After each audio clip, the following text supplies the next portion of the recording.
একটা কথা শোনেন আমার, আমরা যখন মারা যাব না, আমরা মারা গেলে পরে 40 দিন তারা আমাদেরকে মনে রাখবে কিনা সন্দেহ আছে। বিশ্বাস করছেন না? এই যে আমাদের অনেক আত্মীয় স্বজন মারা গেছে না, বছরে একটা বারও কি কবরস্থানে কেউ গিয়েছে? বা হয়তো যায়, মৃত্যুবার্ষিকী ওই দিন যায়, তাই না? দেখেন আমরা কিন্তু আস্তে আস্তে ভুলে গিয়েছি তাদেরকে, আমরা ব্যস্ত হয়ে গেছে। ঠিক একইভাবে তারাও আমাদেরকে ভুলে যাবে। এই জন্য আমি বারবার আপনাদেরকে মনে করে একটা কথা, আমার জীবন থেকে উপলব্ধি করি একটা কথা, যে একমাত্র আল্লাহ ছাড়া এই পৃথিবীতে এবং পরকালে আমাদের আপন বলে কেউ নাই। বাকি সবাই সবার স্বার্থের জন্য আছে। মানুষ মানুষের অবস্থানকেই মূল্যায়ন করে, মানুষ মানুষের অবস্থানকেই মূল্যায়ন করে। আল্লাহ রাব্বুল আলামিন আপনার ভিতরটাকে ভালোবাসেন। দেখেন আপনি যখন নামাজ পড়েন নাই, আল্লাহ পাক কিন্তু আপনাকে ধ্বংস করে দেন নাই। আল্লাহ পরম করুণাময় আপনাকে হেদায়েত দিয়ে নামাজি বানিয়ে দিয়েছেন। জীবন অনেক পাপ করেছেন, ইনস্ট্যান্ট আল্লাহ পাক শাস্তি দিতে পারতেন, আল্লাহ পাক দেন নাই। আল্লাহ আপনাকে ভালোবাসেন, আল্লাহ আমাকে ভালোবাসেন। আল্লাহ পাকের এই ভালোবাসার ঋণটা শোধ করার জন্য হলেও নামাজি হয়ে যান, আল্লাহর পথে ফিরে আসেন, দিনের জন্য কিছু করেন, দিনের ফিকির করেন, পড়াশোনা করেন। প্রিয় ভাইরা, আল্লাহ পাক তৌফিক দান করুন। দেখুন, এই রিবা থেকে দূরে থাকার জন্য একটা হাদিস যথেষ্ট, যে 4 শ্রেণীর মানুষকে আল্লাহ রাসূল সাল্লাল্লাহু আলাইহি ওয়াসাল্লাম লাআনত করেছেন, অভিশাপ দিয়েছেন।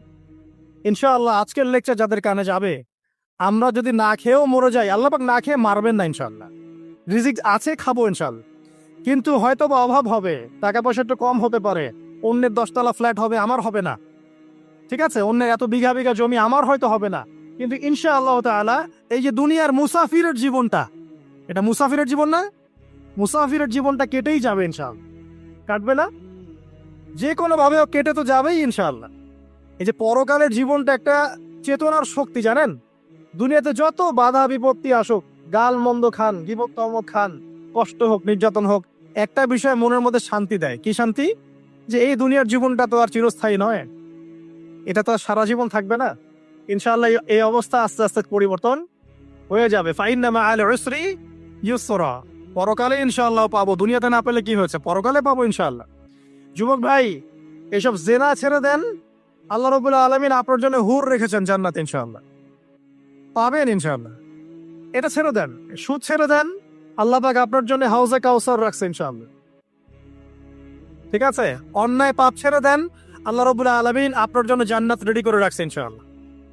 এই দুনিয়ার জীবনটা ধোঁকা, একটা ছোট্ট জীবন, পুরা ধোঁকা, কিচ্ছু নাই এর মধ্যে। আমার কথা শোনেন, এই দুনিয়ার জীবনে কিছুই নাই। চারপাশে অনেক কিছু মনে হবে, আপনার বাড়ি আছে, গাড়ি আছে, স্ট্যাটাস আছে, টাকা পয়সা, প্রতিপত্তি সব আছে। আদতে আপনি একা, আদতে আপনাকে একাই কবরে যাওয়া লাগবে, একাই আল্লাহর সাথে হিসেব নিকেশ দিতে হবে। কেউ নাই সাথে, আমারও সাথে কেউ নাই। কিন্তু আপনি মনে করছেন যে সেলিব্রিটিজম বড়, আমি পলিটিক্যাল নেতা হয়েছি, আমাকে সবাই চেনে, আমি ইকোনমিক সেক্টরে লিড দেই, রাষ্ট্রকে লিড দেই, আমি ধর্মতাত্ত্বিক ক্ষেত্রে লিড দেই, আমাকে দেখলে মানুষ বাহবা দেয়, ইত্যাদি ইত্যাদি। দিন শেষে আমি একা, আপনিও একাই। আমাকেও একাই যেতে হবে, আপনাকেও একাই যেতে হবে। এগুলো সব চারপাশের খালি অন্ধ মোহ, আর কিছু না। তো এই মোহের মধ্যে ঢুকে পড়বেন না, আল্লাহ পাক তৌফিক এনায়েত করুন।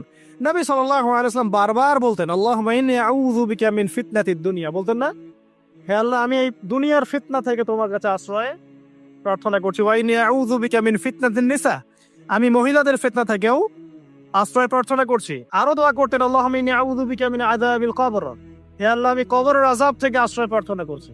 ওয়া আযাবি জাহান্নাম, জাহান্নামের আযাব থেকে আশ্রয় প্রার্থনা করছি। ওয়া মিন ফিতনাতিল মাহইয়া ওয়াল মামাত, জীবন মৃত্যুর ফিতনা থেকে আশ্রয় প্রার্থনা করছি।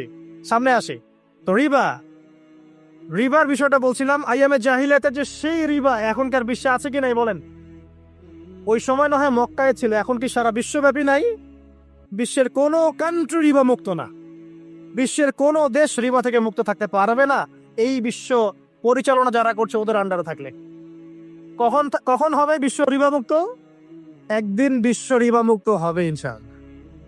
একদিন না একদিন এই বিশ্বটা সুদমুক্ত হবে ইনশাআল্লাহু তাআলা। তখন জালেম পার পাবে না, মাজলুমের রক্ত শ্রম বৃথা যাবে না ইনশাআল্লাহ। কবে, কত বছর পর আমি জানি না, কিন্তু এতটুকু জানি যে মালহামার পরে তখন পুরো বিশ্ব শাসন করা হবে মুসলিমদের হাতে, তখন রিবা বলে কিচ্ছু থাকবে না পৃথিবীর ইনশাআল্লাহ। তার আগ পর্যন্ত এই অবস্থা সলভ হবে কিনা আমরা জানি না, হতেও পারে নাও হতে পারে, তবে ওই সময় যে হবে নিশ্চিত ইনশাআল্লাহ। আসুন, আইয়ামে জাহিলিয়াতের আরেকটা বড় পাপ ছিল যে এক ভাই বলেছেন, সেটা হচ্ছে নারীর অবমাননা। কে বলেছে এই কথাটা? সামনে একজন। হ্যাঁ, আইয়ামে জাহিলিয়াতের অন্যতম একটা সেরা পাপ ছিল কি? নারীর অবমাননা। এটা নিয়ে কি বলতে হবে? এখন ধর্মের মধ্যেও আমরা নারীদেরকে অবমাননা করছি। বহু নামাজি ব্যক্তি আছে আমাদের মধ্যে, দেখবেন বোনের সম্পত্তি দেয় নাই। মেয়েকে শিক্ষিত করতে যাচ্ছেন না। কেন যাচ্ছেন না? ওর কি অধিকার নাই শিক্ষার? আপনি কি জানেন যে আয়েশা রাদিয়াল্লাহু আনহার কাছে বহু সাহাবী হাদিসের তালিম নিয়েছেন? বহু হাদিস শিখিয়েছেন কে? মা আয়েশা রাদিয়াল্লাহু আনহা। তো তিনি যদি শিক্ষিত না হতেন, শেখাতে পারতেন? তো মেয়েদের শিক্ষার দরকার আছে না? হ্যাঁ, কি বিষয় দরকার? তাদের উপযুক্ত পরিবেশ নিশ্চিত করতে হবে, নিরাপত্তা, পর্দা এগুলো নিশ্চিত করতে হবে। তারপরে মেয়েদেরকে আপনি অবশ্যই শিক্ষিত করবেন। ঘরের কোণে বসে রাখতে কে বলেছে? আপনি নিরাপদ পরিবেশ দেন, পর্দা দেন, তারা মাদ্রাসা যাবে, পড়াশোনা করবে। ঠিক আছে? আল্লাহ পাক আমাদের মা বোনদেরকে শিক্ষিত করার তৌফিক দান করুন, আমিন। ভালো ভালো কোয়ালিটি সম্পন্ন মহিলা মাদ্রাসা গড়ে তোলেন। আর মেয়েরা যদি শিক্ষিত না হয়, তাহলে আমাদের বাড়ির বউরা শিক্ষিত হবে না।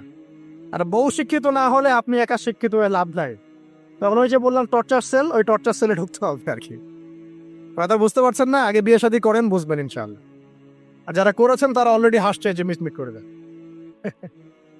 ঠিক আছে? আচ্ছা, সামনে আসেন। দেখেন মেয়েদের অবমাননা কিভাবে দেখাবো।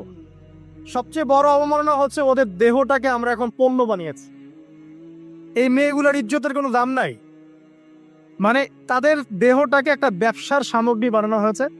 এবং আমি একটা লেকচার দিয়েছিলাম ঢাকায়, নীল দর্পণ, দেখবেন অনলাইনে আছে। ওখানে আমি স্ট্যাটিস্টিক দেখিয়েছি যে সারা বিশ্বে এই যে আমেরিকায় শুধুমাত্র $12 বিলিয়ন ব্যবসা করে। এটা একটা ব্যবসা, একটা ইন্ডাস্ট্রি। যেমন ফিল্ম ইন্ডাস্ট্রি আছে, তারপরে গানের ইন্ডাস্ট্রি আছে না? এখানে সবাই অ্যাক্ট্রেস, এটা হচ্ছে অভিনেতা অভিনেত্রী। এখানে যা দেখানো হয় এগুলো কিন্তু রিয়েল না, বাস্তব না, সব ফেক। বুঝতে পারছেন না কথা? এগুলো অভিনয়, এগুলো ফেক।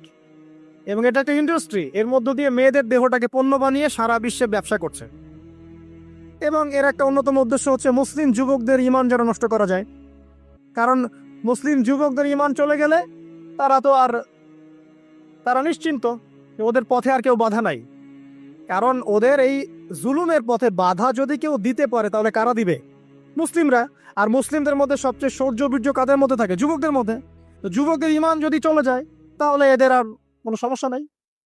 তো এই বিষয়টা খেয়াল করবেন যে এটা একটা ইন্ডাস্ট্রি। সো এখানে আমরা মেয়েদের দেহটাকে আমরা কি বানিয়েছি? পণ্য বানিয়ে দিয়েছে। আর এখন তো চলছে কাপড় খোলা সংস্কৃতি। প্রত্যেকটা সেক্টরে আপনি গিয়ে দেখবেন মেয়েদের ইজ্জত, সম্মান, আব্রুটাকে উন্মুক্ত করে এটাকে দিয়ে আমরা বিজনেস করছি আর কি। এটা একটা বিজনেস। এখানে সমাধান কি? সমাধান আয়েশা রাদিয়াল্লাহু আনহা। সমাধান কে? সমাধান ফাতিমা রাদিয়াল্লাহু আনহা। সমাধান কে?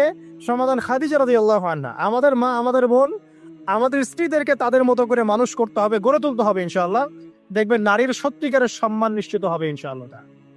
ইসলাম কি কখনো বলেছে যে মেয়েরা কাজ করতে পারবে না, পড়াশোনা করতে পারবে না ইত্যাদি? এই নাস্তিকরা তো ঠুনকো যুক্তি দিয়ে আক্রমণ করে। কে বলেছে সমস্যা? এমন ইসলামিক স্টেট আছে যেখানে একটা স্টুডিও, মনে করে স্টুডিও, ছবি তোলা হয় কথার কথা, সেখানে সব কর্মী মহিলা, কোনো পুরুষ নাই। একটা মাদ্রাসা, সমস্ত কর্মী মহিলা, কোনো পুরুষ নাই। একটা স্কুল, সবাই মহিলা, কোনো পুরুষ নাই। ওখানে মেয়েরাই পড়ে, মেয়েরাই শিখায়। জায়েজ না জায়েজ বলেন? একটা নিরাপদ পরিবেশে যদি মেয়েরাই মেয়েদের দায়িত্ব নিয়ে পড়াশোনা করায়, ব্যবসা করে, অন্য কিছু করে, জায়েজ না জায়েজ? তাহলে পরিবেশ নিশ্চিত করাটা হচ্ছে চ্যালেঞ্জ। ইসলাম বলছে না যে আপনি তাকে একদম অজ্ঞ করে রেখে ঘরের কোণে ফেলায় রেখে দেন, তাকে আপনি পড়াশোনাও শেখাবেন না, সম্পত্তির অধিকারও দিবেন না, কিছুই না। এগুলো ইসলাম কখনো বলে না। বলেছে? আরে বোকা মানুষ, রাসূলুল্লাহ সাল্লাল্লাহু আলাইহি ওয়াসাল্লামের সময় তো মহিলা সাহাবীরা উহুদের যুদ্ধ করেছে। কি শুনলেন? রাসূল সাল্লাল্লাহু আলাইহি ওয়াসাল্লামের সময় মহিলা সাহাবী উহুদের যুদ্ধও করেছে। উহুদের যুদ্ধের নাম শুনেছেন? ওখানে মহিলা সাহাবীও ছিল, তীরন্দাজ। তাহলে মহিলারা কি করে নাই নবীর যুগে?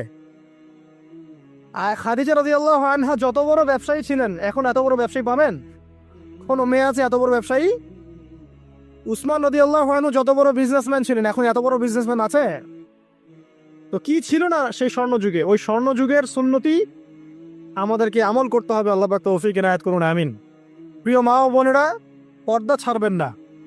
আপনাদের জন্য 4টা কাজ: স্বামীর আনুগত্য করা, লজ্জাস্থানের হেফাজত করা, আপনার 5 ওয়াক্ত সালাত ঠিকঠাক মতো আদায় করা এবং রমজান মাসে সাওম রাখা। নবীজি বলেছেন সাল্লাল্লাহু আলাইহি ওয়াসাল্লাম, জান্নাতের যে কোনো দরজা দিয়ে ইচ্ছা আপনি প্রবেশ করতে পারবেন। আপনার জন্য সহজ। আর স্বামীর আনুগত্য বলতে আমি বুঝাইনি স্বামীর দাসত্ব করতে হবে, এটা বলিনি। এখনকার কিছু ফ্যামিলিস্ট মেয়ে আছে, ওরা আনুগত্য শব্দ মনে হয় যে দাসত্ব মনে হয়। আনুগত্য আর দাসত্ব এক জিনিস না। আনুগত্য কি? স্বামী কোরআন সুন্নাহর অনুকূলে কোনো কথা বলেছে, আপনি মানবেন। স্বামী বলছে পর্দা করো, তোমাকে ভালোবেসে বলছি তুমি পর্দা করো, তুমি আমার অনেক প্রিয় একজন মানুষ, তুমি বেপর্দায় বাইরে যাবা, লোকজন দেখবে, কেমন হয়? ঠিক আছে, তোমাকে তো আমি বিয়ে করেছে, তুমি আমার মানুষ, তোমাকে দেখতে গেল, ঠিক আছে? তো এখন স্বামী ভালো কথা বলেছে, আপনি শুনলেন, এটা আনুগত্য।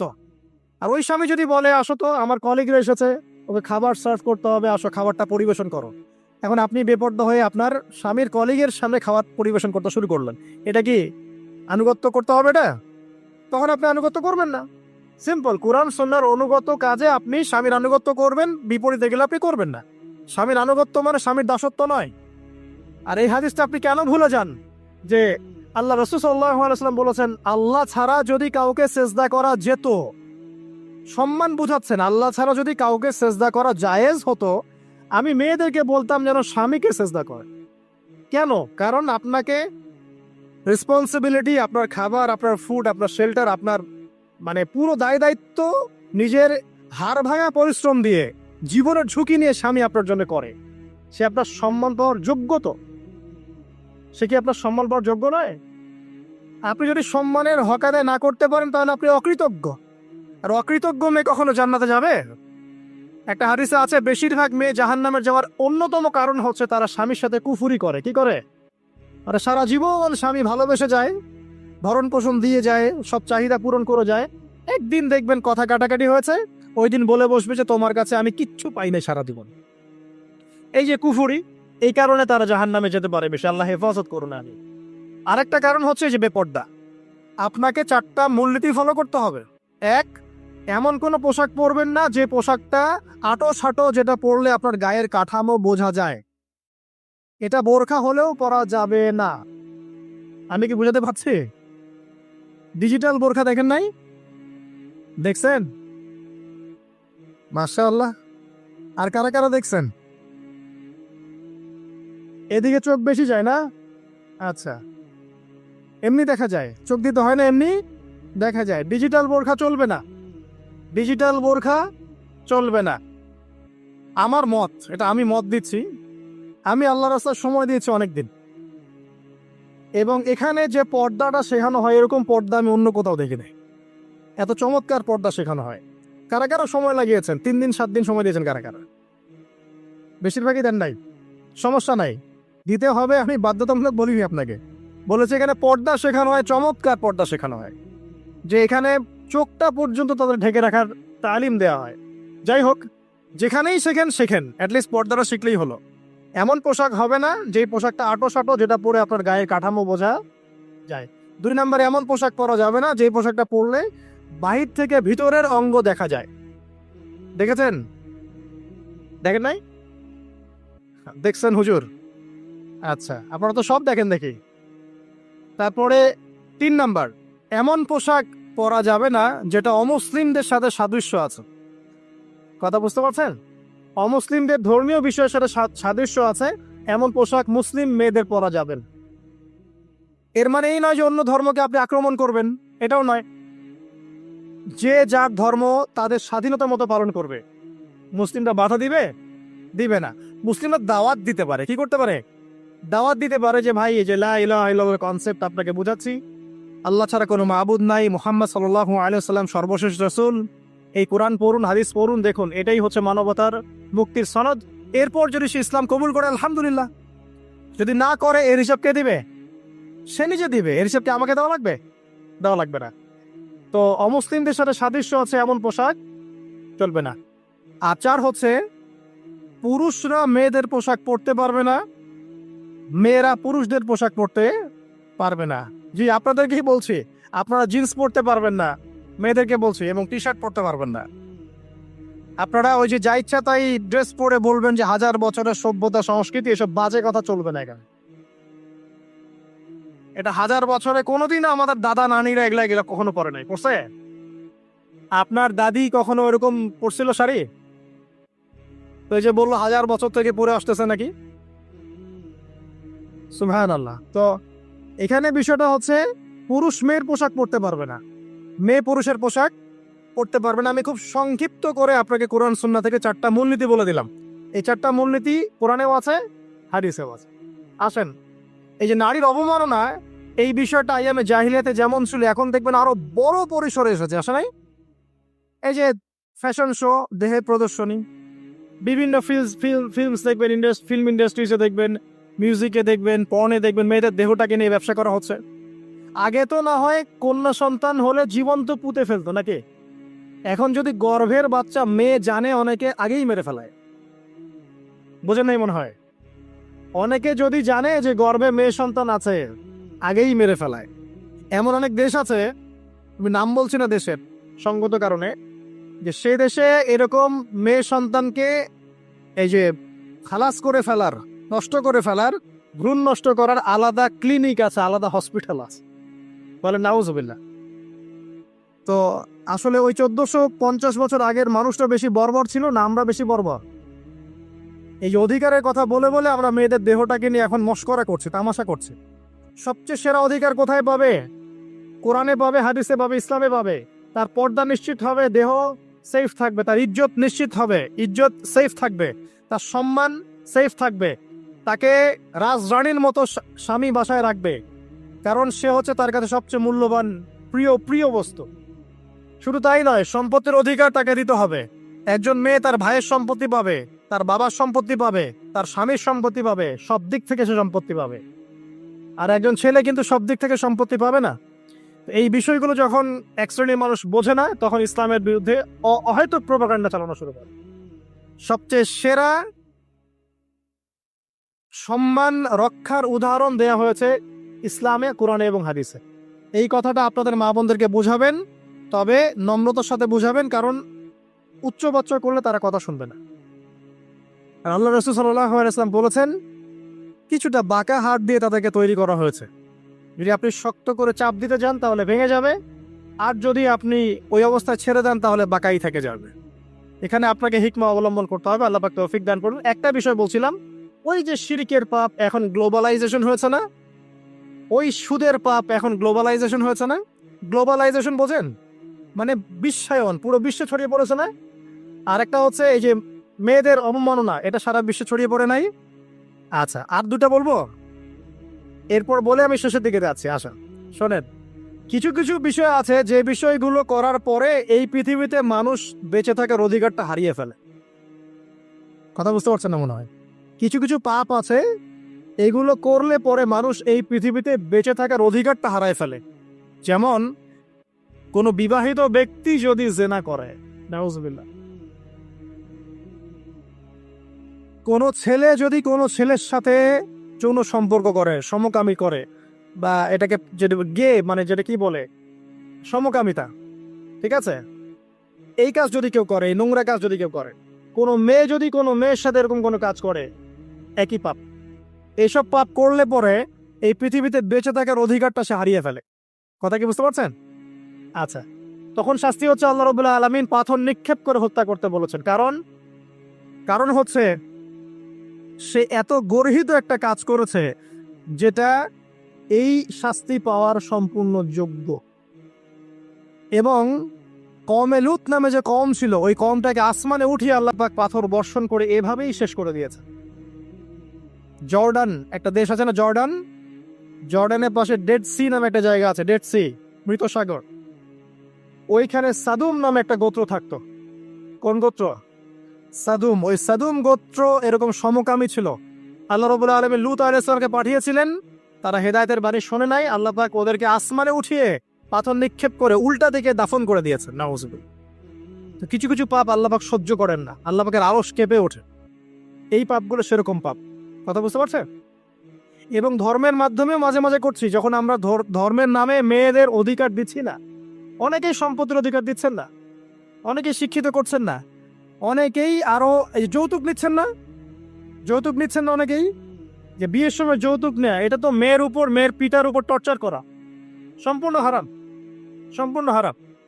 তারপরে দেখবেন রিপোর্টগুলো পড়ে দেখবেন যে এই বছর 2000 কত এটা 22, এই 22-এই গভর্নমেন্ট রিপোর্ট অনুযায়ী নিবন্ধিত প্রায় 1339টা ধর্ষণের মামলা হয়েছে।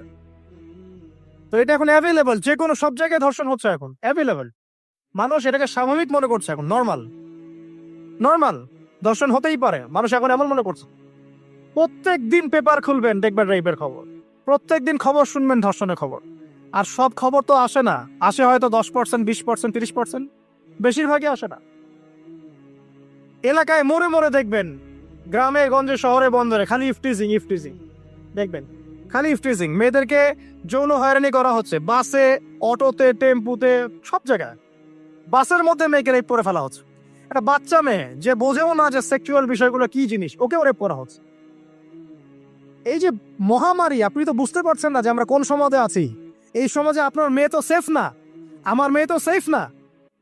আমার মেয়ে, আপনার মেয়ে ভবিষ্যৎ কি হবে, এর ভবিষ্যতের নিশ্চয়তা কে দিবে? আপনার মেয়ের ইজ্জতের ভবিষ্যতের নিশ্চয়তা কে দিবে? এই নিশ্চয়তা দেওয়ার মতো মানুষ কোথায়, নেতা কোথায়? কারো ঘরের স্ত্রী, কারো ঘরের বোন, কারো ঘরের মেয়ে এখন সেফ না। যে কোনো দিন, যে কোনো জায়গায়, যে কোনো দুর্ঘটনা হতে পারে। বাসে, ট্রাকে, ট্রেনে, অটোতে, সব জায়গায় হতে পারে। আর এগুলোকে আমরা প্রমোট করছি, এখন নগ্নতাকে প্রমোট করছি। ভাই ভাই বোনের সাথে জেনা করেছে, চাচাতো বোন চাচাতো ভাইয়ের সাথে জেনা করছে, চাচাতো ভাই ফুফাতো বোনের সাথে জেনা করছে। রংপুরের খবর শুনলাম যে মায়ের সাথে ছেলেও জেনা করেছে, নাউজুবিল্লাহ। এগুলো কেন হচ্ছে? এই মহামারী কেন হচ্ছে? কি সমাধান দিবে? সমাধান ইসলামে ছিল, আমরা নেই নাই। সমাধান হচ্ছে, প্রথম সমাধান অশ্লীলতার মহামারী বন্ধ করতে হবে। আজকের নিউজ দেখেছি আমি, এটা আমি ধন্যবাদ জানাই বাংলাদেশ গভর্নমেন্টের, যে তথ্য প্রযুক্তির যে সেন্টার আছে, প্রায় 26,000 সাইট তারা বন্ধ করে দিয়েছে, আলহামদুলিল্লাহ। তো কথা বললে তো কাজ হবে, কথা না বললে কাজ হবে কিভাবে? 26,000 সাইট তারা বন্ধ করে দিয়েছে। যখন সমাজের মানুষ দেখতে দেখতে পশু হয়ে গেছে, আপনি বাইরে এই যে আলখাল্লা টুপি দাড়ি পরে ঘুরলে লাভ আছে? ভিতর থেকে তো আপনি পশু। দেখবেন মসজিদ ইমাম সাহেব নামাজ পড়তে এসেছে, বাসার থেকে আসছে, নামাজে কোনো মনোযোগ নাই। ইমানের আলোচনা করবেন, খুব লাফালাফি করলো, 2 দিন পর দেখবেন কোনো খবর নাই। কিসের অধিকারের কথা বলছে? কিসের নারী অধিকারের কথা বলছে? খালি ডিগ্রি সার্টিফিকেট অর্জন করতে পারলেই অধিকার হয়? আমার তো ইজ্জতই ঠিক থাকলো না, আমার অধিকার কোথায় থাকলো? একটা সার্টিফিকেট অর্জন করার জন্য কলেজের মেয়েদেরকে বড় বড় নেতার বেডরুমে ঢুকানো হচ্ছে, দেখেন নাই? তো একটা সার্টিফিকেট অর্জন করতেই হবে আমাকে, নিজের ইজ্জত বিক্রি করে দিয়ে হলেও আমার সার্টিফিকেট অর্জন করতেই হবে। লাথি মারি এসব পড়াশোনার পিছনে, দরকার নেই আমার পড়াশোনা। হচ্ছে বাসায়, এলাকায় এলাকায় মহিলা মাদ্রাসা করেন, মাদ্রাসায় মেয়েদেরকে পড়ান। আমি খুব দুঃখের সাথে বলছি, অনেক মাদ্রাসাতেও এরকম কোন ঘটনা কিন্তু ঘটেছে, ঘটেছে না? এখানে একটা কথা আমরা পরিষ্কার করতে চাই, সেটা হলো যে পাপ পাপী, রেপ রেপি, ধর্ষণ ধর্ষণী, সে আলেম করুক আর জালেম করুক, ইমাম করুক আর জালেম করুক, ফাসেক করুক, সবাইকে সমান শাস্তি নিশ্চিত করতে হবে। আর শাস্তি হবে দৃষ্টান্তমূলক, যেন আরো 10 জন দেখে শিক্ষা নেয়। ওই যে ইসলামে আছে না হাত কেটে ফেলা, কি কারণে বলেন তো? কারণ সবাই যখন দেখবে এই যে খুঁটির সাথে বেঁধে একটা চোরের হাত কেটে ফেলা হয়েছে, এলাকার সব মানুষ দেখেছে, চুরি বাড়বে না কমবে? নিশ্চিত চুরি কমে যাবে ইনশাআল্লাহ। তো এই যে নারীর অবমাননার ওই যুগের চেয়ে এই যুগে বেশি না কম? আপনি ভালো করে আল্লাহর নূর দিয়ে দেখেন। আমি প্রথমে বলেছি, শুধু বাইরের চোখ দিয়ে দেখলে সব বুঝতে পারবেন না। আল্লাহ পাকে নূর দিয়ে দেখেন, কোরআন সুন্নাহর গভীর জ্ঞান দিয়ে দেখেন, দেখবেন ওই জাহিলিয়াতের চেয়ে 1000 গুণ বেশি জাহিলিয়াত এখনকার বিশ্বে চলছে। আল্লাহ পাক আমাদের মা বোনদের ইজ্জত হেফাজত করুন, তাদের সম্মান হেফাজত করুন। আমরা দোয়া করি আল্লাহ পাক তাদেরকে উচ্চশিক্ষায় শিক্ষিত করুন, নিরাপত্তা নিশ্চিত করুন। কেউ যদি ওদের দিকে খারাপ চোখ তুলে তাকায়, আল্লাহ পাক সেই চোখকে যেন ধ্বংস করে দেয়। আল্লাহ পাক তাদের ইজ্জতের প্রতি যদি কেউ খারাপভাবে হাত বাড়ায়, তাদের শাস্তি যেন নিশ্চিত করার তৌফিক আল্লাহ পাক আমাদেরকে দান করে। আল্লাহ পাক আমাদের মা বোনদেরকে মূল্যবান, মহামূল্যবান মনে করে আমাদেরকে হেফাজত করার তৌফিক দান করুন, আমিন। আর তাদেরকে যারা নগ্ন করতে চায়, আল্লাহ পাক এদেরকে ধ্বংস করে ছেড়ে দিন, আমিন। আল্লাহ পাক বলেছেন, যারা চায় মুমিন মুসলিমদের সমাজে অশ্লীলতা ছড়িয়ে পড়ুক, দুনিয়া এবং আখিরাত উভয় জাহানে আল্লাহ পাক এদেরকে ধ্বংস করবেন ইনশাআল্লাহ। আরেকটা বলে শেষ করি, সেটা হলো, কয়টা বলেছি ভাই জাহিলিয়াত? ইমাম মুহাম্মদ বিন আব্দুল ওয়াহাব রাহিমাহুল্লাহ তার একটা বইয়ের মধ্যে 1000টা জাহিলিয়াত আছে। আমি 5টা বাছাই করেছি। কয়টা? 5টা। কয়টা বলেছি? 4টা। এক হচ্ছে কি বলেছিলাম? শিরক। আছে না নাই? রিবা এখন আছে না নাই? আর 4 নাম্বার নারীর অবমাননা। আপনাদের কি কখনো গায়ে কখনো ফোড়া হয়েছে? কার কার গায়ে ফোড়া হয়েছে বলি, হাত তুলেন।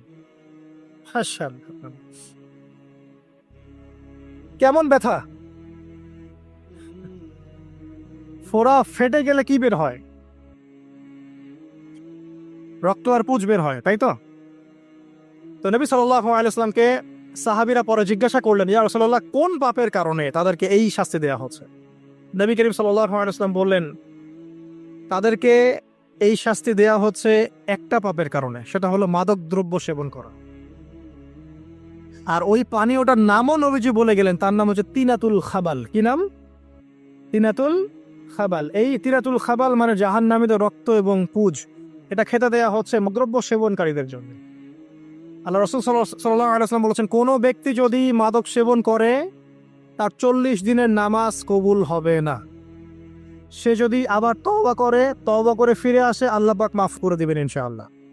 যদি আবারও মাদক খায়, আবার 40 দিনের নামাজ কবুল হবে না। তারপর যদি আবার তওবা করে, আবার আল্লাহ মাফ করে দিবেন ইনশাআল্লাহ। তারপর যদি আবার মাদক খায়, আবার 40 দিনের নামাজ কবুল হবে না। তারপর যদি আবার তওবা করে, আবার আল্লাহ মাফ করে দিবেন।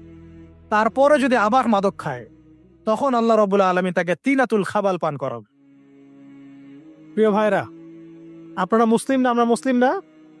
মুসলিম যুবকদের সবচেয়ে সেরা অস্ত্র হচ্ছে ঈমান এবং নৈতিকতা। অন্যরা জাহিলিয়াতের স্রোতে ভেসে যাক, মুসলিম তরুণরা কখনো জাহিলিয়াতে যাবে না ইনশাআল্লাহ। দেখেন, আমার মতো বয়সে, আমার চেয়ে প্রায় 10 বছর বয়স আগেই তারেক বিন জিয়াদ স্পেন জয় করেছিল।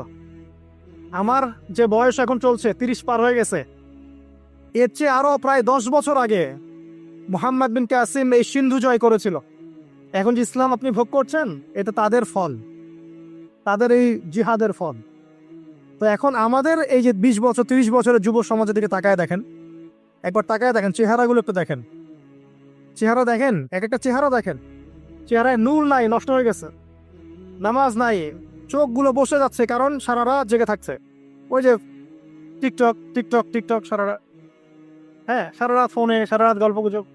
রাত্রেবেলা দেখবেন, রাত্রেবেলা শহর যেন জীবিত হচ্ছে। রাত্রেবেলা ক্যারাম খেলে, রাত্রে লুডু খেলে, রাত্রে এটা করে, রাত্রে সে, সারাদিন ঘুম, সারাটা দিন ঘুম। আপনি কি জানেন সারা রাত কে জেগে থাকে?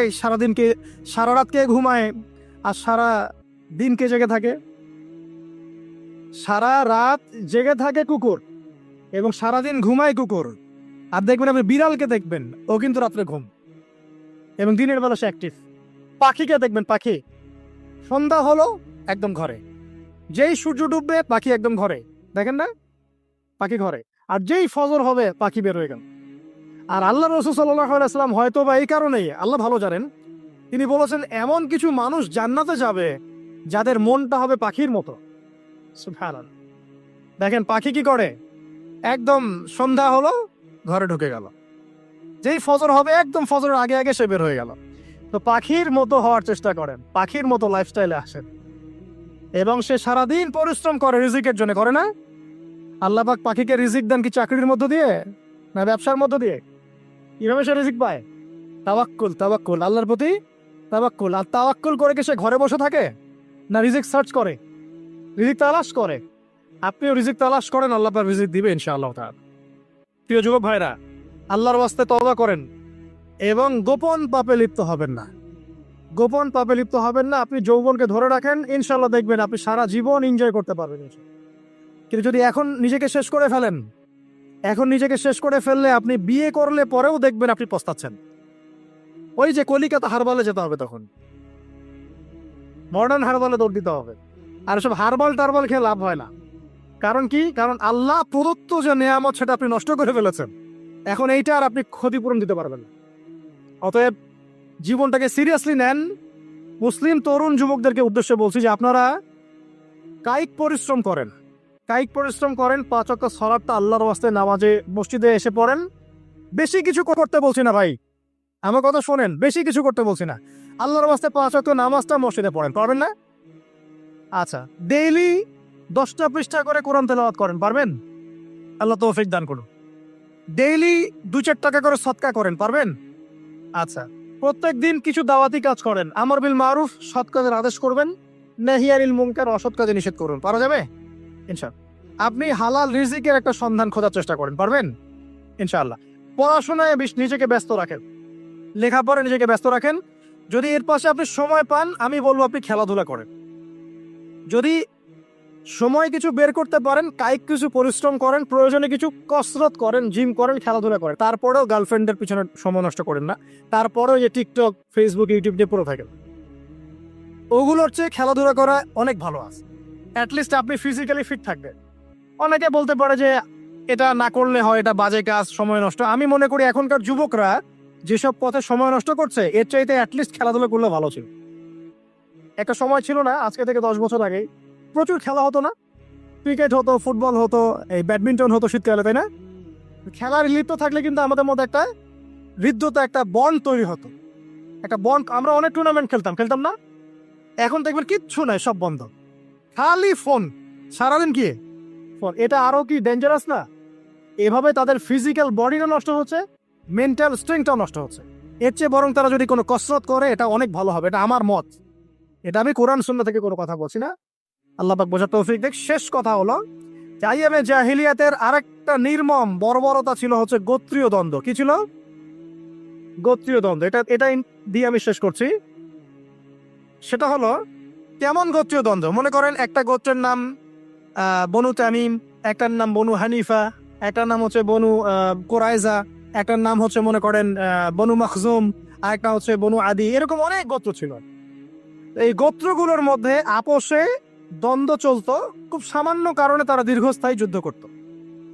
একটু বোঝার চেষ্টা করে, খুব সামান্য কারণে তারা লম্বা লম্বা যুদ্ধ করত। একটা উটকে কেন্দ্র করে প্রায় 80 বছর যুদ্ধ হচ্ছে। কত বছর? 80 বছর। এখন আপনাকে বলি, এই যে জাহেলিয়াতের এই যে গোত্রীয় হানাহানি, মারামারি, কাটাকাটি, এটা কি এখন সারা বিশ্বে ছড়িয়ে পড়েছে কি পড়ে নাই? আল্লাহ নূর দিয়ে দেখেন, পড়েছে কি পড়ে নাই? দেশে দেশে হানাহানি বেড়েছে না কমেছে? রাসূলুল্লাহ সাল্লাল্লাহু আলাইহি ওয়াসাল্লাম 23 বছর নবুয়তের জীবনে যতগুলো জিহাদ করেছেন এবং সারিয়া করেছেন, এতে সব মিলে হয়তো 2 থেকে 3 হাজার মানুষও মারা যায় নাই। ঠিক আছে? ভয়ঙ্কর অবস্থা। সামনে দেখেন না, গভর্নমেন্ট বলছে এখন সামনে ভয়ঙ্কর খাদ্য সংকট দেখা দিবে, কৃষিজ দিকে ফোকাস করতে বলছে এবং নিজেদের খাদ্য উৎপন্ন করার দিকে মনোযোগী হতে বলছে। এই কথাগুলো 5 বছর থেকে বলি নাই, তখন তো খারেজি হয়ে গেছিলাম। এখন এই কথাগুলো খোদ আমাদের দেশের প্রাইম মিনিস্টারও বলছেন, আলহামদুলিল্লাহ, তাকেও সেই বুঝ আল্লাহ পাক দান করেছেন।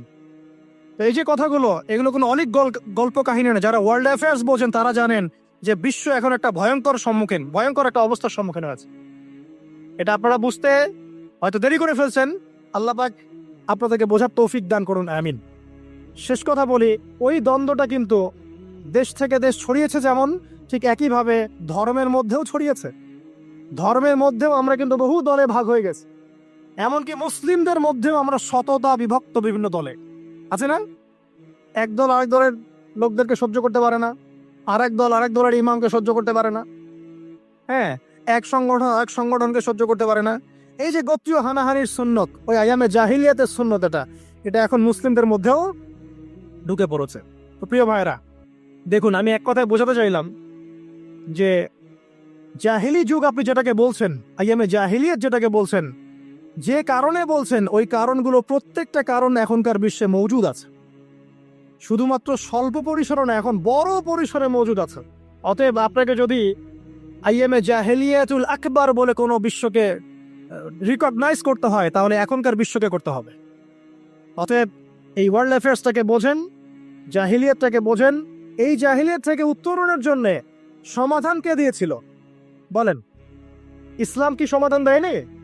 ইসলাম সমাধান দিয়েছে, কোরআন সমাধান দিয়েছে। রাসূলুল্লাহ সাল্লাল্লাহু আলাইহি ওয়াসাল্লাম 23 বছরের মধ্যেই সমস্ত জাহিলিয়াতকে দূর করে দিয়েছেন, দেন নাই? বলেন 23 বছর পর কি মক্কায় শিরক ছিল? বলেন 23 বছর পর কি মক্কায় সুদ ছিল? 23 বছর পর কি মক্কায় জেনা, এই যে আপনার ব্যভিচার, এই যে গোত্রীয় হানাহানি, নারীর অবমাননা এগুলো ছিল?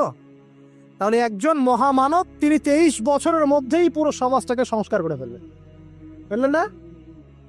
সেই রাসূল সাল্লাল্লাহু আলাইহি ওয়াসাল্লামের সুন্নত কি মরে গেছে? সেই আল্লাহ কি মরে গেছেন? নাউজুবিল্লাহ। সেই আল্লাহ পাকের নাজিলকৃত কোরআন এবং হাদিস কি মরে গেছে? তাহলে সেই আল্লাহ যদি জীবিত থাকেন, সেই রাসূলের আদর্শ যদি জীবিত থাকে এবং সেই কোরআন যদি এখনো মুসলিমদের হাতে থাকে, তাহলে এখনকার বিশ্বের জাহিলিয়াত আমরা ফেস করতে পারবো না? পারবো না ইনশাল্লাহ?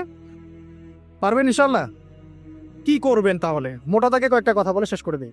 1 নাম্বার প্রিয় ভাই, জ্ঞান অর্জন করেন, প্রচুর পড়াশোনা করেন।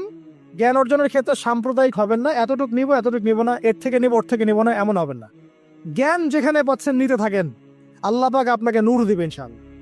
আল্লাহ যখন আপনাকে নূর বা আলো দিবে তার পক্ষ থেকে, আপনি এমন কিছু দেখবেন যা অন্যরা দেখতে পারছে না। আপনি খিজির হয়ে যাবেন ইনশাআল্লাহ আলাইহিস সালাম। যে মুসা আলাইহিস সালাম বুঝতে পারছেন না কেন নৌকা ফুটা করছে, কেন বাচ্চাকে হত্যা করছে, আর কেন দেয়াল নির্মাণ করছে, কিন্তু খিজির আলাইহিস সালাম বুঝতে পারছেন কেন এগুলো করতে হচ্ছে। 2 নাম্বার প্রিয় ভাই, আপনার হায়াতটাকে মূল্যায়ন করেন। আজকেই তওবা করে ফিরে আসেন, 5 ওয়াক্ত নামাজি হয়ে যান, সময় অপচয় বন্ধ করেন, যৌবনকালটাকে কাজে লাগান, সিরিয়াস হন, জীবনটার ব্যাপারে সিরিয়াস হন। জীবনটা কিন্তু হেলায় খেলার বিষয় না। একবার চলে গেলে, একবার মৌত হয়ে গেলে কান্নাকাটি কোটি কোটি বছর করলে আল্লাহ পাক আর দ্বিতীয়বার পৃথিবীতে ফিরাই দিবে না, দিবে? তো কি কারণে আমরা আমাদের সময়টাকে হেলায় নষ্ট করছি? সুযোগ আছে কোনো সুযোগ নাই। যেই কাজের পরকালীন কোনো ফায়দা নাই সেই কাজে আমি নাই। সোজা কথা বুঝেন? যেই কাজে পরকালের কোনো ফায়দা নাই সেখানে আমি নাই, এরকম আকীদা রাখবেন। ইলম অর্জন করবেন কেন? পরকালের ফায়দা আছে তাই। নামাজ কেন পড়বেন? পরকালে ফায়দা আছে তাই। প্রেমের সম্পর্ক করব না কেন? পরকালে ফায়দা নাই তাই। এই মিউজিক শুনবো না কেন? আমি পরকালে কোনো ফায়দা নাই তাই। আমি অহেতুক এসব টিকটকের পেছনে ঘুরবো না কেন? পরকালে কোনো ফায়দা নাই তাই। যে কাজ পরকালে ফায়দা দিবে আমি সেই কাজে আস। পারা যাবে ইনশাল্লাহ? আল্লাহ তৌফিক দান করো। যুবক ভাইদেরকে আমি অনুরোধ করবো যে আপনাদের যৌবনটা আগামী মুসলিম উম্মার ভবিষ্যৎ। এই যে বলে না যে জাতির কাণ্ডারি হবে অমুক তমুক, কেউ জাতির কাণ্ডারি হতে পারবে না। জাতির কাণ্ডারি যদি হতে চায় তাহলে মুসলিম যুবকরাই হতে পারবে ইনশাআল্লাহ। যারা সারাদিন হকি স্টিক নিয়ে ঘুরছে আর নির্মমভাবে মানুষকে মারছে, এরা জীবনেও জাতিকে কিচ্ছু দিতে পারবে না। ফাসাদ সৃষ্টি করা ছাড়া কিচ্ছু করতে পারবে না এরা। দেশকে, জাতিকে এবং উম্মাকে যদি এগিয়ে নিতে হয় শুধু মুসলিম যুবকরাই পারবে ইনশাআল্লাহ। এবং কারা পারবে?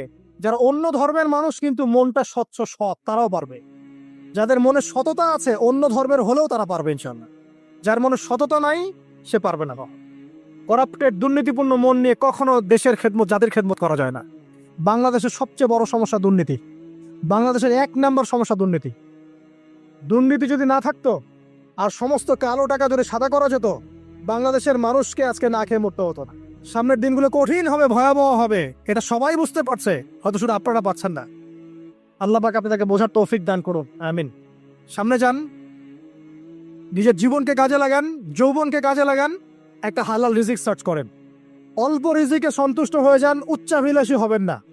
উচ্চাভিলাষী হওয়ার দরকার নাই, যতটুকু আসছে আলহামদুলিল্লাহ, এটুকুর মধ্যেই সন্তুষ্ট থাকেন, পারবেন ইনশাআল্লাহ। সামনে যাবেন, আদর্শ পরিবার করবেন, পরিবারের মধ্যে ইসলাম থাকবে। পরিবারের পিতা হবে ইব্রাহিম, পরিবার সন্তান হবে ইসমাইল, পরিবারের স্ত্রী হবে হাজারা অথবা সারা আলাইহিস সালাম। দিনদার ছেলে নাই, বিয়ে নাই, দিনদার মেয়ে নাই, বিয়ে নাই। ওই যেটা আপনি মনে করছেন রূপ সৌন্দর্য হাবি যাবে, কিচ্ছু থাকবে না ভাই, কিচ্ছু থাকবে না। 1 বছর 2 বছর পরে সব শেষ। দিনদার স্ত্রী পাবেন, চোখ বন্ধ করে বিয়ে করে ফেলবেন। আর দিনদার স্বামী পাবেন, বিয়ে করে ফেলবেন। আমার স্বামী কত বড় ব্যাংকের চাকরি করে, কত বড় ডিগ্রি, কত বড় সার্টিফিকেট, এটা পরের ইস্যু। আগের ইস্যু হচ্ছে আমার স্বামী নামাজ পড়ে কিনা, এই লোক আমার স্বামী হতে যাচ্ছে, এর দাঁড়িয়ে আছে কিনা, ইসলাম পালন করে কিনা, ইসলামের প্রতি ভালো ধারণা আছে কিনা, সে আমাকে পর্দায় রাখবে কিনা, এগুলো বড় জিনিস। পরিবার গড়ব ইসলামিক ভিত্তিতে, ইসলাম নাই পরিবার নাই। এমনকি পরিবার গড়ার পরেও যদি দেখেন যে পরিবারের সদস্যদেরকে বোঝাতে বোঝাতে আপনি ক্লান্ত হয়ে যাচ্ছে, পরিবারের সদস্যদেরকে দিন বোঝাতে আপনি ক্লান্ত, কিছুতেই দিন বুঝতে চায় না, আপনি আসহাবুল কাহাফ হয়ে যান, তাও ভালো। বুঝেন নাই? আপনি নিজের চটকা তেল দেন, ওটা বাদ দেন, ওর কবরের হিসাব ওর উপর ছেড়ে দেন, আপনি ইব্রাহিম হয়ে যান, আপনি আসহাবুল কাহাফ হয়ে যান, তাও ভাব। ইসলাম নিয়ে কোনো কম্প্রোমাইজ নাই। পরিবারের সদস্যরাও যদি আল্লাহর পথে চলার ক্ষেত্রে প্রতিবন্ধকতা সৃষ্টি করে, বাদ দিয়ে দেন, দরকার নেই। আল্লাহর জমিন প্রশস্ত, আল্লাহর জমিন প্রশস্ত, আল্লাহর রিজিক প্রশস্ত, ইনশাআল্লাহ। আল্লাহ পাক উত্তম আরো কিছু দিবেন আপনাকে, ইনশাআল্লাহ তাআলা। খেয়াল রাখবেন, পরিবারের মধ্যে ইসলাম থাকতে হবে। এখানে কিন্তু আপনাকে কেউ বাধা দিবে না, এর কর্তা আপনি নিজেই। আল্লাহ পাক তৌফিক এনায়েত করুন, আমিন। পাশাপাশি সৎ কাজের আদেশ করেন, অসৎ কাজে নিষেধ করেন। মুসলিম উম্মার মধ্যে ঐক্যের চেষ্টা করেন, বিভক্তি সৃষ্টি করবেন না।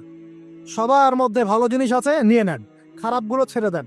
এমন কোনো সংগঠন বা দল বা জামা নাই যার 100%ই পরিশুদ্ধ, এমনটা কোনো নাই, কোথাও নেই। সবার মধ্যেই কিছু না কিছু ভুল থাকবেই, কিছু না কিছু ফল্ট থাকবেই। ওই ফল্টগুলোকে নিয়ে যদি আপনি পড়ে থাকেন আর কাদা ছড়াছড়ি করতে থাকেন, কাজ হবে না। এখন এই যুগটা সেই যুগ না। এটা কি সাহাবীদের যুগ যে চুল ছেঁড়া বিশ্লেষণ করতে হবে? এখন কি খেলাফা কায়েম আছে? সাহাবীদের যুগে খেলাফা কায়েম আছে, ইসলামিক অর্থনীতি কায়েম আছে, ইসলামিক রুলিংস চলছে। তখন সূক্ষ্ম সূক্ষ্ম বিষয় নিয়ে সাহাবীরা একে অপরের সাথে কনফ্লিক্টে যাচ্ছে, মত পার্থক্য হচ্ছে। আর এখন তো কিছুই নাই। এখন আপনি ওই ছোটখাটো বিষয় নিয়ে পড়ে আছেন, বড় বিষয়টি তো খোঁজ নাই এখন। আল্লাহ পাক আমাদেরকে বোঝার তৌফিক এনায়েত করুন, আমিন। সামনে এগিয়ে যাবেন এবং দিনের জন্য কিছু করার চেষ্টা করবেন। আপনার জান, আপনার মাল, আপনার সময় শ্রম দিয়ে ইসলামের জন্য কিছু করে যাওয়ার চেষ্টা করেন। কিছু না পারেন, একটা এতিমখানা করেন, একটা মাদ্রাসা করেন, একটা মসজিদ করেন, ঠিক আছে, একটা সামাজিক সংগঠন করেন, একটা কি বলবো, আপনি যদি পলিটিক্সও করেন, কোনো সমস্যা নাই, কিন্তু এটাকে ভালোর দিকে নিয়ে আসে, ন্যায়ের দিকে নিয়ে আসে। দুর্নীতি অন্যায় বাদ দেন, অন্যের ক্ষতি করা বাদ দেন, অন্যের গীবত তহমত সংস্কৃতি বাদ দেন, ভালো কিছু করেন, সামাজিক কাজ করেন, মানবতার কাজ করেন। আপনি যদি লিখতে পারেন লিখেন, বলতে পারলে বলেন। আপনি কিছু করতে পারেন না, অ্যাটলিস্ট আপনি ইসলামপন্থীদেরকে সাপোর্ট দেন, আপনার সম্পদ দিয়ে, আপনার অর্থ দিয়ে সাপোর্ট করেন। কিচ্ছু করতে পারছেন না, কিছুই করার ক্ষমতা নাই, নিজেকে নিয়ে ব্যস্ত থাকেন, আগুন উস্কে দিয়েন না। মনে করেন আপনার কিছু করারই ক্ষমতা নাই, কোনো যোগ্যতা নাই, ঠিক আছে, আপনি চুপ থাকেন, অ্যাটলিস্ট আপনি আগুন উস্কে দিয়েন না, নিজেকে নিয়ে ব্যস্ত থাকেন, আপনি আপনার কাজ করেন। আল্লাহ পাক আমাদের সবাইকে দিনের জন্য কিছু করার তৌফিক দান করুন, আমিন। আর সবশেষ কথা হচ্ছে যে বর্তমান অর্থনীতি, সমাজনীতি, বিশ্ব ওয়ার্ল্ড পলিটিক্স, এগুলো খুব ভালো করে পড়াশোনা করবেন, করে কোরআন সুন্নাহর সাথে মেলাবেন, আখিরুজ জামানের হাদিস এবং আয়াতগুলোকে স্টাডি করেন, সমসাময়িক প্রেক্ষাপটের সাথে এই পরিস্থিতিগুলো মেলানোর চেষ্টা করেন। দেখবেন আপনার চোখ আল্লাহ খুলে দেবে, ইনশাআল্লাহ। এবং ইনশাআল্লাহ আযজা ওয়া জাল আপনি এমন কিছু সলিউশন জাতির সামনে উপস্থাপন করতে পারবেন যেটা আর 10 জন পারছে না, ইনশাআল্লাহ। তাহলে প্রথম যে পার্টটার কথা বললাম সেটা কি? শিরক। এখন একটু এই 1400 বছর পরে চলে আসেন, চলে এসে দেখেন এখনকার সমাজের দিকে তাকান, এখনকার মুসলিম রাষ্ট্রগুলোর দিকে তাকান, আর পুরো বিশ্বের দিকে তাকান। সবচেয়ে বড় সমস্যাটা কি বলেন? সবচেয়ে বড় সমস্যা কি শিরক নয়? আচ্ছা, মুসলিমরা কি এখন অনেকেই কবর পূজা করে না? মুসলিমদের মধ্যে অনেকেই দেখবেন যে মৃত মানুষের কাছে চাচ্ছে না, মৃত মানুষের কাছে সন্তান প্রার্থনা করে না, ওই যে ওখানে গিয়ে নজর মান্নত করছে না যে মৃত মানুষকে সন্তুষ্ট করলে আমার ভালো হবে, না হলে আমার কোনো ক্ষতি হয়ে যাবে, এটা মানুষ করছে না। মুসলিমদের মধ্যে বহু মানুষ আল্লাহর হালালকে হারাম করছে না, আল্লাহর হারামকে হালাল করে নিচ্ছে না, এটাও কিন্তু শিরক। আপনি কি জানেন যে আল্লাহর হালালকে হারাম করলে শিরক হয়? আল্লাহর হারামকে হালাল করলে শিরক হয়। সুদ হালাল না হারাম? না, সুদ তো ফরজ। সুদ হালাল না হারাম? সুদ তো এখনকার বিশ্বে ফরজ। সুদ ছাড়া এই বিশ্ব চলবে না। আপনি ঠিক বলছেন, কিন্তু সুদ ছাড়া এই বিশ্ব চলে না। যে কোনো কিছু করতে গেলে সুদ লাগবে। তো এখন যে সবাই এটাকে হালাল করে নিচ্ছে, এটা কি হচ্ছে? আল্লাহর হারামকে মানুষ হালাল করছে না। কয়টা ছেলে আছে স্মোক করে না বলেন? কয়টা ছেলে দেখাতে পারবেন যারা স্মোক করে না? এখানে কারা কারা স্মোক করেন না? মাশাআল্লাহ, আলহামদুলিল্লাহ, মাশাআল্লাহ। হাত নামান, হাত নামান, হাত নামান। আল্লাহ পাক আপনাদের রক্তে এবং মাংসে বরকত দান করুন, দোয়া করি। যদি আপনি কোনো কমিউনিটির মধ্যে দেখাতে পারেন তারা শুধুমাত্র ইসলামিক কমিউনিটি, অন্য কোনো কমিউনিটি না। এখানে বিষয়টা হচ্ছে যারা ইসলাম প্র্যাকটিস করে, কোরআন এবং সুন্নাহর বুঝ যাদের মধ্যে আছে, যাদের মধ্যে আল্লাহর ভয় আছে, এরা কখনো সুদ খাবে? পারবে না। ইনশাআল্লাহ আপনারা কি জেনা করতে পারবেন? আল্লাহ পাক আপনাদেরকে ঈমান আমলের উপর অটুট রাখুন, আমিন। যে কথাটা বলছি, কেউ যদি আল্লাহর হালালকে হারাম করে নেয় আর কেউ যদি আল্লাহর হারামকে হালাল করে ফেলে, এটাকে কিন্তু শিরক বলা হয়। এই বিশ্বে কি এই সমস্যা নাই? বুঝেন না এই সমস্যা আছে কি নাই? আছে। সামনে আগান। এই বিশ্বের শিক্ষা ক্ষেত্রগুলো দেখবেন, এই শিক্ষা ক্ষেত্রগুলোর মধ্যে নাস্তিকতার শিক্ষা বাড়ছে না কমছে? বাড়ছে। এই বিশ্বের অর্থনীতি দেখবেন, অর্থনীতির মধ্যে শিরক বাড়ছে না কমছে? এখানে আপনাকে সুদ নিতে হচ্ছে, এখানে আপনাকে আল্লাহর নাজিলকৃত ইকোনমি বাদ দিয়ে পশ্চিমাদের নাজিলকৃত ইকোনমি বহন করতে হচ্ছে। এটাও এক প্রকার কুফরি। আরো সমস্যা আছে। এই বিশ্বের ওয়ার্ল্ড অ্যাফেয়ার্সের দিকে তাকাবেন, দেখবেন বিশ্বের কয়টা জায়গা আপনি আমাকে দেখাতে পারবেন যেখানে মুসলিমদের মধ্যেও আল্লাহ রাব্বুল আলামিনের নাজিলকৃত বিধান দিয়ে বিচার ফয়সালা হচ্ছে? কয়টা দেখাতে পারবেন? তো যেখানে আছে খুব স্বল্প পরিসরে। পুরো বিশ্বের অবস্থা আজকে এমন। পশ্চিমা সংস্কৃতির মধ্য দিয়ে এটা সারা বিশ্বে ছড়িয়ে দেওয়া হয়েছে। মানুষ এখন এটাকে available part of our life এটা মনে করছে, common part of our life. পর্দা হালাল না হারাম? বলেন, পর্দা না করাটা হারাম না হালাল? আচ্ছা, এখন দেখেন, মিডিয়া বলেন, প্রিন্ট মিডিয়া বলেন, ইলেকট্রনিক মিডিয়া বলেন, বিভিন্ন প্রযুক্তিগত উন্নয়নের মধ্য দিয়ে নগ্নতাকে প্রমোট করা হচ্ছে কি হচ্ছে না? বলেন, হচ্ছে কি হচ্ছে না? এখন কি কাপড় খোলার দিকে মানুষ বেশি আগ্রহী না পরার দিকে? দেখবেন ইসলামের বুঝ যাদের মধ্যে নাই, এরা কাপড় খুলতে যাচ্ছে এখন। আর আমি আপনাদেরকে বলি, আগের লেকচারগুলোতেও বলেছি, এই পুরো মহাবিশ্বে আমাদের বাবা আর মা আদম এবং হাওয়া আলাইহিমা সালাম, তাদের গা থেকে পোশাকটা খুলে ফেলেছিল কে জানেন? কে? ইবলিস। যখনই তারা গাছের কাছে গেলেন, তখন কি হলো? ফালাম্মা যাকা শাজারা বাদাত লাহুমা সাওয়াতিহিমা। যখনই তারা গাছের কাছে গেলেন, তাদের কাপড় খুলে পড়ে গেল। তাহলে পুরো মহাবিশ্বে আমাদের পিতামাতাকে নগ্ন করে দিয়েছে কে? ইবলিস, শয়তান। তাহলে এখন পৃথিবীতে যারা মুসলিমদেরকে বা অমুসলিমদেরকে, পুরো মানবতাকে যারা নগ্ন করতে চাচ্ছে, এরা কার এজেন্ট? এরা কার এজেন্টটা বাস্তবায়ন করছে? এটা কি বুঝতে বাকি থাকে? আমি কতগুলো বানিয়ে বলি নাই। সূরা আরাফ পড়েন, দেখবেন সব লেখা আছে। আসেন, এক কথায় বলতে চাচ্ছি, ওই সময়কার যে শিরকটা শুধুমাত্র মক্কায় সীমাবদ্ধ ছিল, এখনকার শিরকটা গ্লোবালাইজেশন হয়েছে, পুরো দেশে দেশে দেশে শিরক ছড়িয়ে পড়েছে আর কি। আসেন, ওই সময় আরেকটা বড় পাপ ছিল, যেটা এই যে এক ভাই বলল, সেটা হলো রিবা। রিবা, রিবা মানে কি? সুদ। রিবা মানে সুদ, জানেন তো? আর সুদ তো ফরজ নাকি ভাই? আচ্ছা, এমন কোন গ্রাম নাই বাংলাদেশে যেখানে সুদ নাই, আর বিশ্বের এমন কোন দেশ নাই যেখানে সুদ নাই। আর এই যুগের কথাই নবী সাল্লাল্লাহু আলাইহি ওয়াসাল্লাম হয়তোবা বলেছিলেন, ওয়াল্লাহু আ'লাম, আল্লাহ ভালো জানেন, যে এমন একটা যুগ আসবে যে যুগে ম্যাক্সিমামে সুদখোর হবে। যে ব্যক্তি সুদের ছিটাফোটা, মানে সুদের পাপ থেকে বেঁচে থাকতে চাইবে, ওর গায়েও গিয়ে সুদের ছিটাফোটা গিয়ে লাগবে। এটা সেই যুগ না? আপনি বুঝতে পারছেন না হয়তো। এটা সেই যুগ।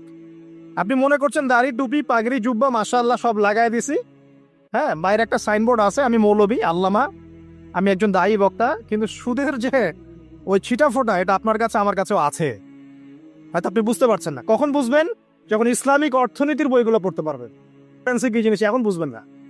আর যেহেতু বুঝবেন না, অতএব আমি এগুলো বলেও লাভ নাই। যেহেতু আপনি বুঝবেন না, আমি যদি এখন এসব নিয়ে কথা বলি, আপনার কাছে মনে হবে এসব কি উল্টা পাল্টা কথা কইতাছে। ঠিক আছে? তো যাই হোক, আগে আল্লাহর ওয়াস্তে ইসলামিক ইকোনমিক্স পড়েন এবং ইন্টারন্যাশনাল মনিটরি সিস্টেম সম্পর্কে পড়েন। ঋণের এমনি এমনি কোনো কান্ট্রিকে তারা ঋণ দিবে না, একটা বিশাল বড় সুদের জালে ওদেরকে ফেলবে, তারপর জনগণের রক্ত চুষে সুদ শোধ করতে হবে। আর যারা পারবে না, ওরা যে শ্রীলঙ্কার মতো দেউলিয়া হয়ে যাবে। ও কেন দেউলিয়া হয়ে গেছে? বিকজ ও ঋণ শোধ করতে পারছে না, বাস দেউলিয়া। তো যাই হোক, পড়াশোনা করেন। আমি একজন স্কলারের নাম বলে দেই, এক লেকচারে তো সব বলে দেওয়া সম্ভব না। সম্ভব? আমি রাস্তা দেখাচ্ছি আপনাদেরকে। আপনারা আল্লামা তকি উসমানীর বইগুলো পড়েন, নাম শুনেছেন? আচ্ছা, নাকি এখন বলবেন যে উনি তো হানাফি মাযহাবের, আমি তো আহলে হাদিস পড়বো না, এটা বলবেন নাকি? আল্লামা তকি উসমানী এই বিশ্বের সবচেয়ে বড় আলেমদের একজন। আল্লামা তকি উসমানী এই বিশ্বের সবচেয়ে রিনাউন্ড আলেমদের একজন। তার ইসলামিক অর্থনীতির যে পুরো সিরিজ আছে, আল্লাহর ওয়াস্তে বাসায় কিনে একবার পড়ে দেখেন অর্থনীতি কি জিনিস, আপনি কিসের উপর দাঁড়িয়ে আছে। পড়া যাবে না ইনশাল্লাহ? আপনি তাকে ভালো যদি নাও বাসেন তাও পড়ে দেখেন। মনে করেন আপনি একটা কমিউনিটির মধ্যে আছেন বা একটা সংগঠনে আছেন বা একটা ঘরানার মধ্যে আছেন, তাহলে কি অন্য ঘরানার বইপত্র পড়া যাবে না? হারাম হয়ে গেছে নাকি? এই যে সংকীর্ণ মানসিকতা থাকলে ভাই হেদায়েত পাওয়া যাবে না। আর আপনি যে মনে করছেন আমি একদম হকের উপর আছি, আপনি সঠিক পথে আছেন ঠিকই, তবে এটা সঠিক ভুল পথ। কথা বুঝতে পারছেন না? আপনি মনে করছেন যে আমি একদম চূড়ান্ত সঠিক বিষয়ের উপর আছি। হ্যাঁ, আপনি সঠিক বিষয়ের উপর আছেন ঠিকই, বাট আপনি সহি একটা ভুল পথে আছেন। এটা বুঝবেন পরে, যখন জ্ঞানের পরিধি বাড়তে থাকবে তখন বুঝবেন যে সহি পথ কোনটা, সহি ভুল পথ কোনটা। মুসলিমদের মধ্যে ফাটল সৃষ্টি করে জান্নাতে যাওয়া যায় না। যায়? পুরো মুসলিমরা একটা উম্মাহ, এবং যারাই মুসলিম উম্মার মধ্যে ফাটল সৃষ্টি করতে চায় এরা উম্মার বন্ধু নয়, শত্রু। মুসলিম উম্মার মধ্যে কোনো ফাটল সৃষ্টি করবেন না। সবার মাঝখানেই হৃদ্যতা, ভালোবাসার বন্ধন থাকবে। যদি বিভিন্ন ধর্মের মানুষ একসাথে বসবাস করতে পারে একটা দেশে, তাহলে বিভিন্ন তরিকা এবং মাযহাবের মানুষও একসাথে থাকতে পারবে একটা দেশে ইনশাআল্লাহ। আমরা আমাদের মাঝে ইখতিলাফি বিষয় থাকতে পারে, কিন্তু দিন শেষে আমরা সবাই মুসলিম ইনশাআল্লাহ। দিন শেষে ইসলামের জন্য দাঁড়াতে হলে দল, মত, মাযহাব, তরিকা নির্বিশেষে সবাই একসাথে দাঁড়াবে ইনশাআল্লাহ। আল্লাহ পাক আমাদের হৃদয়টাকে প্রশস্ত করুন, আমিন। জাহেলিয়াতে 2 নম্বর সমস্যা ছিল রিবা। এই রিবা সম্পর্কে আগে বলি যে এখন আল্লাহ পাক কি বলেছেন। আল্লাহ পাক বলছেন যে ইয়ামহাকুল্লাহু রিবা ওয়া ইউরবিস সাদাকাত। আপনি যদি দান সদকা করেন, যাকাত দেন, যাকাত ভিত্তিক অর্থনীতি চালু করেন, আল্লাহ পাক আপনার সম্পদকে বাড়িয়ে দিবেন ইনশাআল্লাহ। আর আপনি যদি রিবার মধ্যে যান, আল্লাহর বক্তব্য হচ্ছে, এটা আমার কথা না, আল্লাহ পাক বলছেন আপনার সম্পদ সংকুচিত হয়ে আসবে। এখন আপনার ডিসিশন, আপনি কি করতে চান করতে পারেন, আমাদের কিচ্ছু বলার নাই। লাকুম দীনুকুম ওয়ালিয়া দিন, আপনার বুঝ আপনার, আপনার দিন আপনার, আমার দিন আমার। আল্লাহ বলছেন ফাযাক্কির ইন্নামা আনতা মুযাক্কির, উপদেশ দাও তুমি, তুমি উপদেশ দাতা। লাস্তা আলাইহিম বিমুসাইতির, কারো প্রতি তুমি দারোগা নও। আল্লাহ বলছেন আপনি সুদে থাকলে সম্পদ সংকুচিত হবে, যদি ছেড়ে দেন, যাকাত দেন, ব্যবসা ভিত্তিক ইকোনমি চালান, আপনার সম্পদ বাড়বে ইনশাআল্লাহ। কি করবেন, ডিসিশন কার? আপনার। আল্লাহ পাক বলছেন ইয়া আইয়ুহাল্লাযীনা আমানু, হে মুমিনগণ, ইত্তাকুল্লাহ। শোনেন ভাই, আল্লাহ বলছেন ইত্তাকুল্লাহ, তোমরা আল্লাহকে ভয় করো। ওয়া যারু মা বাকিয়া মিনার রিবা, সুদের অবশিষ্ট সব অংশ ছেড়ে দাও। সুদের অবশিষ্ট সব টাকা ছেড়ে দাও। ওয়া ইল্লা ইন কুনতুম মুমিনিন, যদি প্রকৃতপক্ষে তোমরা মুমিন হয়ে থাকো তাহলে ছেড়ে দাও। ওয়া ইল্লাম তাফআলু, যদি তোমরা না করো। কে বলছেন? আল্লাহ। যদি তোমরা এটা না করো তাহলে আল্লাহ কি বলছেন? ফাআযানু বিহারবিন মিনাল্লাহি ওয়া রাসূলিহি, আল্লাহ এবং তার রাসূলের সাথে যুদ্ধের ঘোষণা শুনে রাখো। এটা কার কথা? এখন আপনি যদি চান আল্লাহর পক্ষে যুদ্ধ করতে পারেন, আপনি চাইলে আল্লাহ এবং তার রাসূলের বিপক্ষেও যুদ্ধ করতে পারেন। আপনাকে কি বাধা দিবে? দিবে না। ডিসিশন কার? ডিসিশন আপনার। নবী সাল্লাল্লাহু আলাইহি ওয়াসাল্লাম আরো বলেছেন যে, আপনারা জানেন হাদিসটা, নতুন কোন হাদিস বলছি না, আপনারা জানেন, প্রত্যেক আলেম জানেন, প্রত্যেক মাযহাবের ইমাম জানেন। কি সেটা?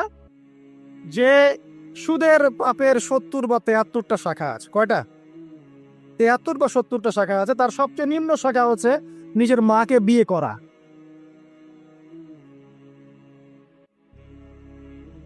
দেখলেন আমাদের অন্তরে কি কথাটা আঘাত করলো? আপনি কি আপনার মায়ের সাথে, নাউজুবিল্লাহ, আপনি কি আপনার মাকে বিয়ে করতে পারবেন? এটা কি কোনো ব্যক্তির পক্ষে সম্ভব?